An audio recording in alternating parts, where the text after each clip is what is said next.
Hello my lovelies, welcome back. Today we make bread. So by now your sourdough starter should look something like this. Nice and bubbly and ready to go. If it isn't, keep feeding it until it is looking bubbly and has a slightly sour smell, and then you'll be ready to make bread. So my recipe, it's a recipe that I follow that I'll attach the link down below. Actually, a 2 and sometimes 2 to 3 day process. For me, I usually stretch it over 3 days. But the first step is what we're gonna do now is make the leaven. So what you're gonna need for that is your good bubbly sourdough starter, your flour, your scale, bowl, spoon, and water. So we're gonna start with 75 grams of flour. Okay, 75 grams. Now we're going to add water till we get to 150.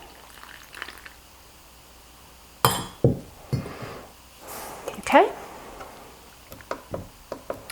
Then the recipe calls for 1 tablespoon of starter. I like to go a little bit heavier on that to make sure I get a good leaven.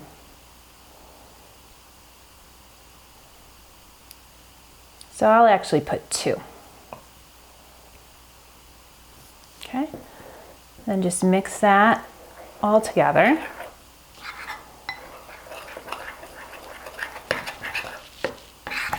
Oh yeah, mix it real good.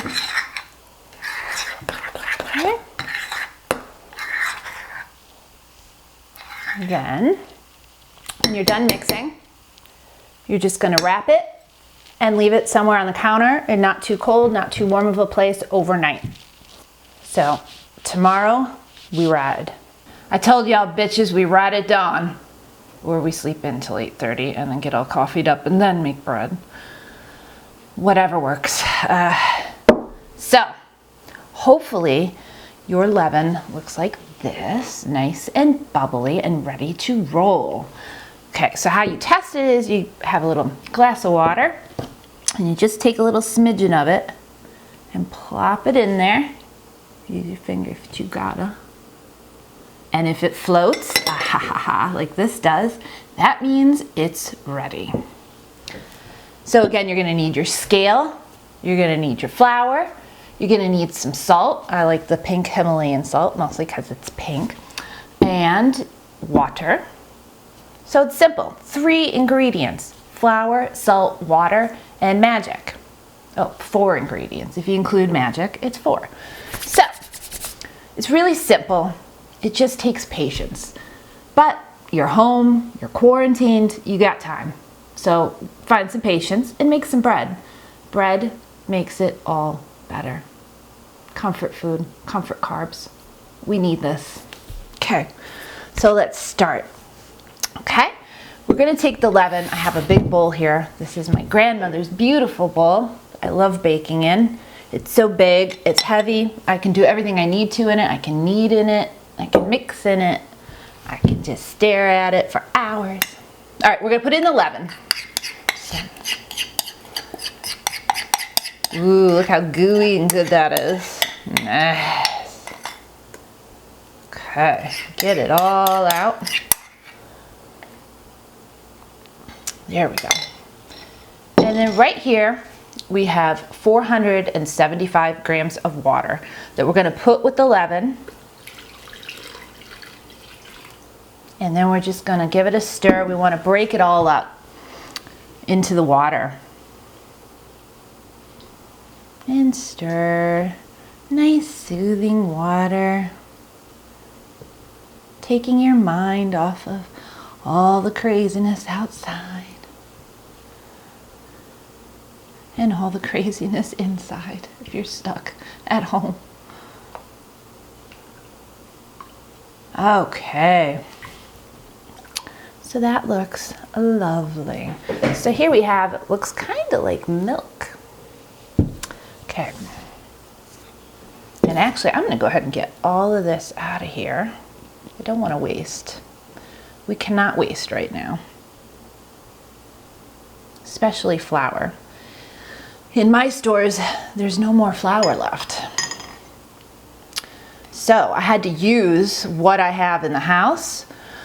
Typically I'll do about 30% whole wheat and 70% white. I think it gives a good texture. You're still getting that whole wheat, but it's not too intense and too wheaty. But today, I have mostly whole wheat. It is white whole wheat, but hey, here we go. We'll give it a try. So in here, I have 700 grams of flour. So we're just gonna add this to the water and the leaven, and we're gonna mix it together just to create a shaggy dough. Yay. So when you're mixing, make sure you mix in a little love, put a little good vibes into that bread. Yes, indeed. In fact, put some good vibes into all your food. Send it love. Send it some good energy. So now I'm just gonna get my hands in here, because that's how we do. And just mix it together a little bit. We're not gonna go crazy. We're not gonna over knead this. We really just want it to come together into a real shaggy looking dough. Okay, now that should do that. So I'll show you what we got here. My bready, doughy hands. There we go, nice shaggy dough. So we're just gonna take a clean kitchen towel or some plastic wrap and give that a cover. And let that, what do they call it, autolyze? Autolyze? Yes. We want the water to absorb into all the flour molecules right there, and then we'll be ready for the next step. So the other thing you can do is we've got, my hands are filthy, 50 grams of water with 1 tablespoon of salt. So again, I've got the pink salt. I wouldn't use table salt for this, but you can use pretty much any other salt you want. So you're gonna try and get it as dissolved in there as you can. If it's not completely dissolved, that's fine. So we'll just have that ready. We're gonna have this covered. We're gonna set it on the counter, somewhere not too cold, not too warm, and leave it for at least half an hour, but up to 4 hours. And then we'll be back to do the do. Okay, my dears, we're back. I let my dough rest for at least half an hour. Actually, let it rest for about an hour and a half. And now we're gonna mix in the salt and water mixture. So we're gonna pour it on top, and then make sure you get all the salt out. You're gonna get your hands all up in there. And you're just gonna work to pinch that salt and water into the dough. You want it to be totally incorporated. And if there's any like dry flour along the sides of the bowl, this is the time to kind of use the dough to wipe it down to get every last bit of flour in there. So just keep pinching it and mixing it until you get that water in there and the salt.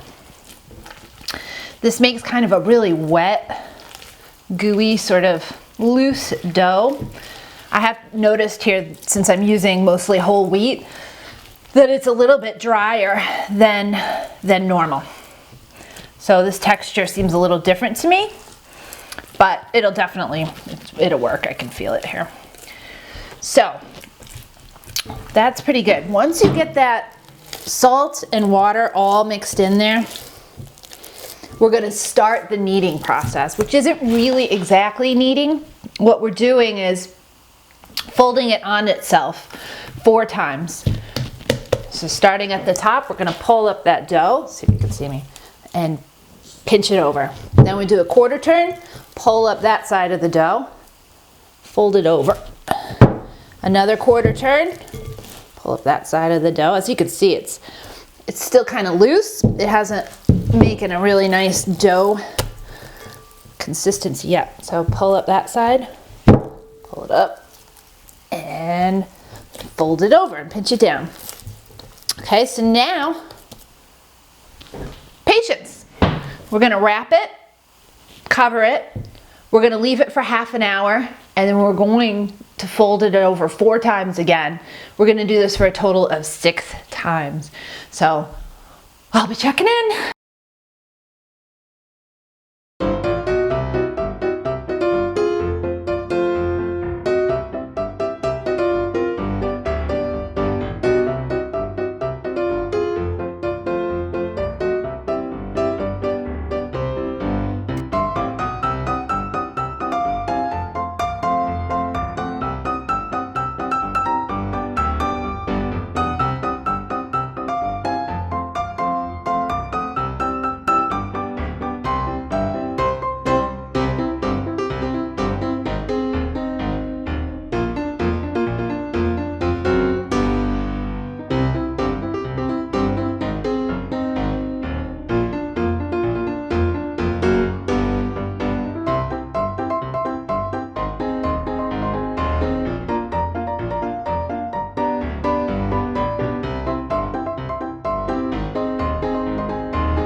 So the folding is complete and we're ready to shape our loaves.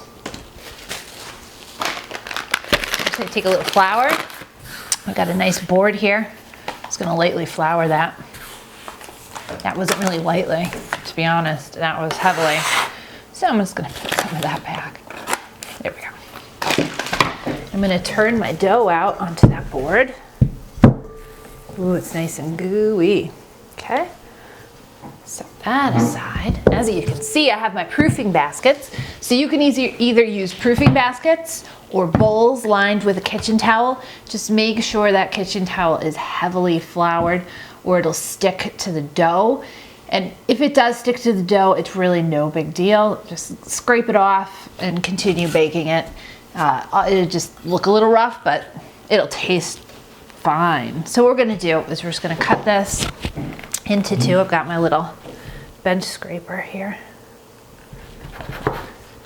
Cut these into two equal balls. A little more flour here. A little more, a little sticky. Scrape. Okay, flip it over. And we're gonna do like we did 6 times before. Fold. And fold. Get a little sticky. Fold. And fold. And I'm going to give this a little pinch in the center. Now, I really want to make this nice and round. So I'm just going to move this one over. Just sort of shape it up like that. Now we want to make sure that there's plenty of flour in our proofing baskets. And what we're going to do is we're actually going to flip this over and put it face down in the basket. So there's one. Now we'll do the other one. Lots of flour here. Flip that over and we're just going to pull it 1, 2, 3, and 4. Okay. Shape that dough ball up. Okay. Put it face down. And put that flour right in there. Make sure that's good and floured and put that face down. So now you're going to let that rise. You can either let it rise out on the counter, covered of course, nice sort of warm temperature for about 4 hours, or like I do, I cover these and then I put them in the fridge overnight and then I bake my bread in the morning. So I'm gonna put these in the fridge. You're gonna get some sleep. I'm gonna get some sleep. We're gonna hit the coffee hard and then we're gonna bake some bread. Good morning, everybody. Welcome back. Hope you had your coffee. Today we bake. So we start with preheating the oven. Now we're gonna bake these in a Dutch oven. You can either use a Dutch oven, or if you don't have that, any heavy bottom pot with a lid. You just have to make sure that it can withstand these high temperatures. So we're preheating the oven to 500, so it's really hot. So I have my dough that's been rising overnight in the fridge in my proofing baskets right here, all ready to roll. So we're gonna take out the Dutch oven. So I want to preheat, while I'm preheating the oven, you want to make sure your Dutch oven is in there so that it is getting hot. And don't forget the lid. So here I have a nice hot Dutch oven. Okay, I only have one Dutch oven, so I'm gonna have to do these one at a time, which is fine. Here we go. So here's my lovely dough. Sourdough doesn't rise the same way that yeast dough does, so you're not gonna get that huge rise. So if you don't see that huge rise, don't panic, it's gonna work. So right now I have a blade here because we're gonna score the top. So take the lid off, do not burn yourself. Nice hot pan here. We're gonna carefully flip the dough out. This is where your dough might stick to the towel. Mine didn't, so thank God. So now we're gonna score it, and when you score it, don't go straight down. We're gonna go at kind of an angle, almost parallel to the dough. That's gonna give it that sort of really distinctive looking sourdough shelf. Now we're gonna put it seam side down into the pan very carefully. Try to maintain the shape of the dough and put the lid on. And then we're gonna tuck it back into our hot oven. All right, so we're gonna set a timer here for 20 minutes. Now, at the end of the 20 minutes, we're gonna lower the oven to 450. Do not peek. Don't, I know you wanna see and you wanna know what's going on in there, but don't do it. Leave the lid on. What that does is it creates steam, because as you know, this is really wet dough. So the steam is what creates the really nice crust. So this bread has a tremendous crust. In fact, you're probably gonna hate me later on, because when you try to slice it, you're gonna need a machete. But as long as you have a good bread knife and a nice strong arm and some stamina, you may need to go take a nap, a little break in between to get this thing sliced up, but it's worth it. It's delicious. So we're gonna leave that in there. 20 minutes, lower the temperature to 450, bake it for another 10 minutes, then you can remove the lid. Since I only have one Dutch oven, I'm not gonna take the lid out. I'm gonna have to reuse this Dutch oven, so I just keep the lid in the oven so that it stays hot, because I don't wanna shock my pan too much. So we'll finish baking this. Once we remove the lid, it's gonna be another 30 to 50 minutes depending on your oven and depending on how dark you want that crust. It's really good if you get a nice brown crust on that. Probably more brown than you might think. That's when it's excellent. So we'll be back when it's ready to come out of the oven. Good luck. All right, so we've already taken one loaf out. Oh, beautiful. And I'm about to take the second loaf out. Here we go. Ooh, looking good. Got my spatula. Oh my goodness.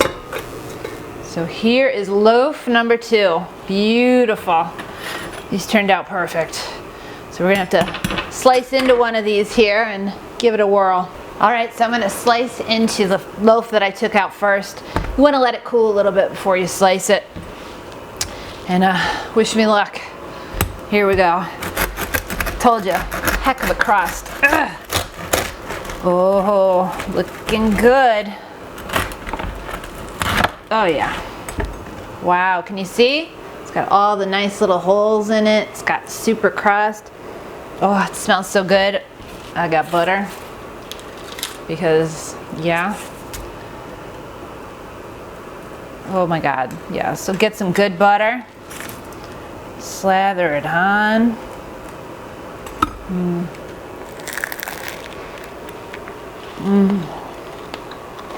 Bread.